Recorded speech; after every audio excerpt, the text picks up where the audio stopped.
So mga paps, sa ating pagbabalik nga po ng pag-update ng mga infrastructure project dito nga po sa Cavite. Well, bago nga po tayo magsimula sa ating main topic, ay nais ko munang ibahagi sa inyo itong ating diadaan ng kalsada. Ito nga po parte ng Kalayaan route dito sa Imus City. Ito nga po yung Green Gate subdivision, no? So maaari nga po itong lusutan from Malagasang Road hanggang Imus Boulevard and vice versa, no?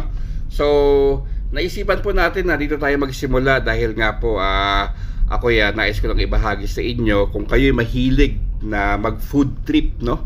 Or yung mga street foods at kung hanap ninyo yung mga quality food na affordable, ay napakarami nga po niyan dito sa Green Gate subdivision, no? So ako nga po palagi kong nakikita sa mga social media influencers din na mga pagkain. Ito nga pong lugar dito sa Green Gate kung saan marami nga po silang naitatampok na mga kainan, no, na masasarap at mura.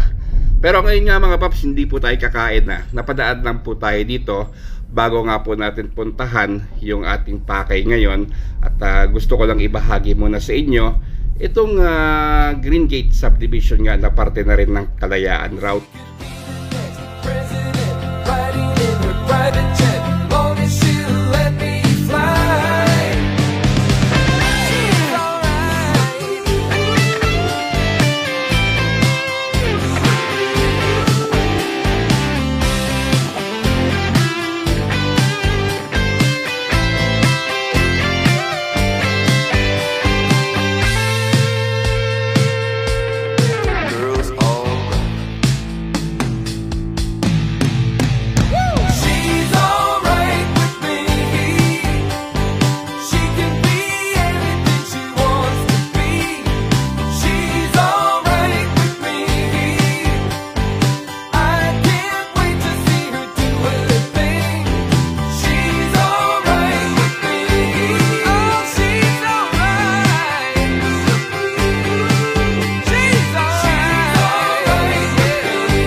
So yun nga, no, so tayo papalabas na ngayon ng Imus Boulevard mga papi.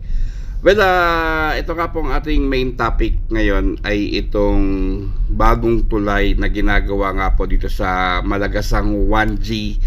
Natatawid nga po yan ng Ilang-Ilang River at ang tagos nga po niya ay dyan na nga po sa Barangay Navarro or dyan nga po sa mismong Navarro Road, no?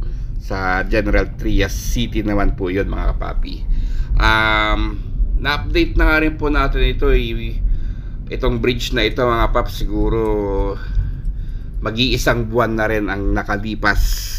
So ngayon gusto ko lang ulit mabalikan dahil nga po hindi ako makatulog at nakita ko nga po kasi nung the last time na nagpalipad tayo ng drone doon na merong isang bahagi nga po ng ginagawang tulay na may malaking bakanteng lote.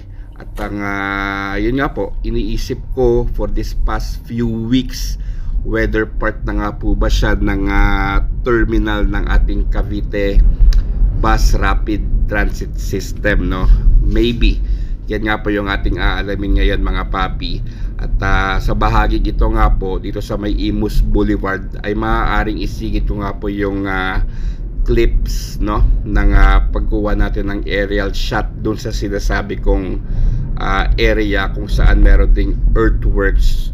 At hinihinala ko nga rin po na baka parte na nga po yun ng terminal para nga po sa Cavite Bus Rapid Transit System.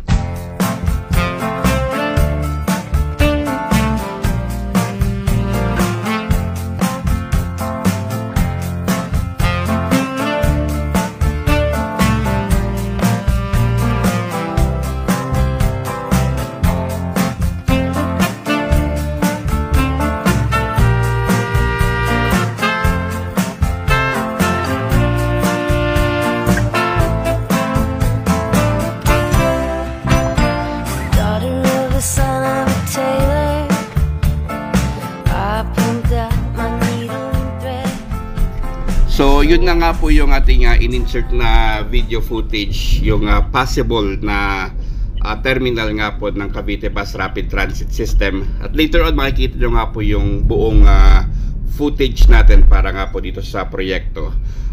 Ito nga po, papasok na tayo sa Malagasang 1G at dito nga po yung ginagawang tulay na, no, mga paps, at kung saan din matatagpuan yung pinakita ko nga po kanina. Well, yung Cavite Bus Rapid Transit System, mga paps, explain ko muna ito. Ito po yung proyekto ng Mega Wide Construction at Maple Crest. So joint venture po siya. Meron siyang haba na 42 kilometers in total. Tatlong terminals po ang meron dito sa proyekto na ito. At magkakaroon nga po siya ng 47 stations, no? So from PITX, Kawit, Imus, Gentry, no? Tansa, 13 Martires, at ang pinakadulo nga po nito, no, is dito nga po sa ating bagong Kapitolyo ng Cavite, no, sa 13 Martires, mga papi.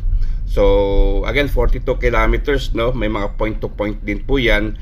Aside dun sa mga stations, 47 stations, meron din pong mga rutang point to point.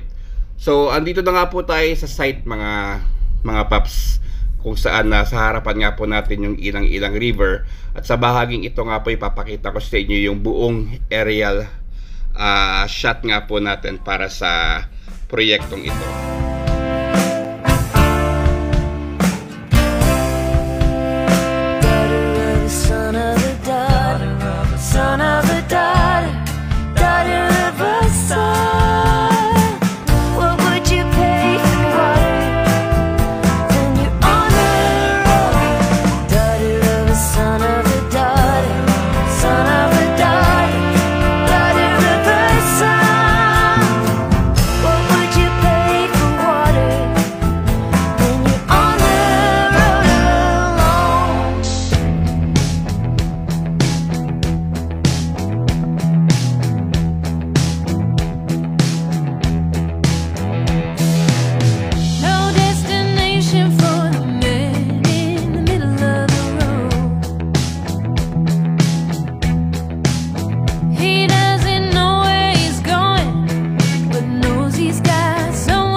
So yun na nga mga paps, yung ating buong aerial footage para nga po dyan sa ginagawang tulay dito nga po sa barangay Malagasang 1G ng Imus, patawid nga po sa barangay Navarro ng City of General Trias, no? So connectivity nga po yan ng dalawang syudad ng Imus at Gentry dito nga po sa Cavite.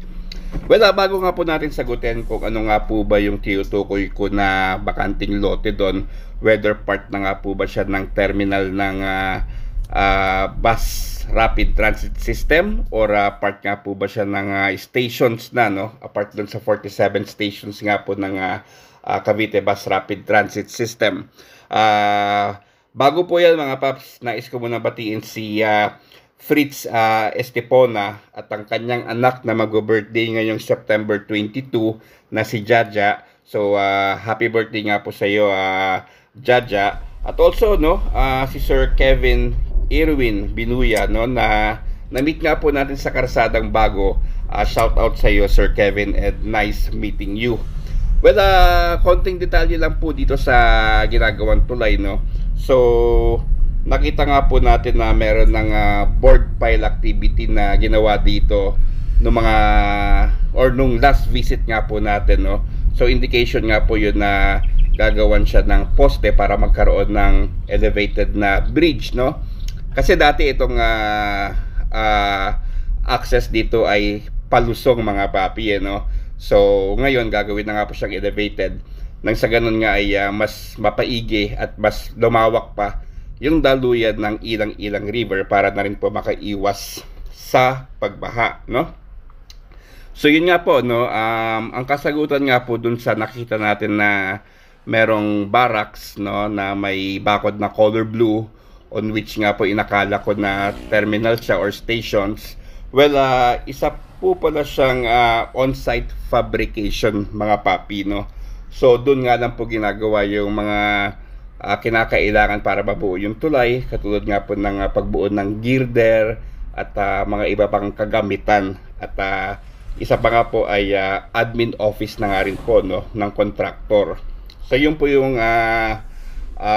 nakita natin na malaking bakanteng lote sa General Trias side.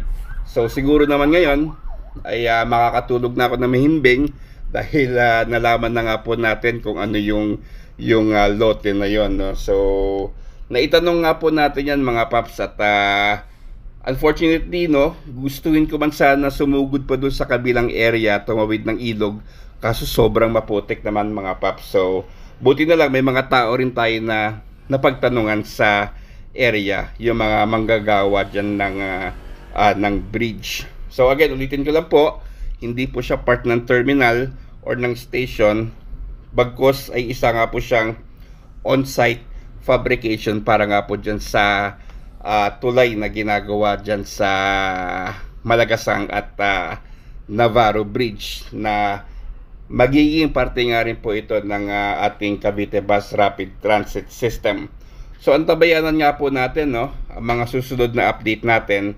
So from time to time ay babalikan nga po natin ito, syempre hanggang mabuo nga po ang naturang tulay. So I'm guessing hanggang dito na lang po yung ating video. Hanggang sa susunod na update natin mga paps, abangan nyo po. At sana nga po nag-enjoy kayo. Maraming salamat po.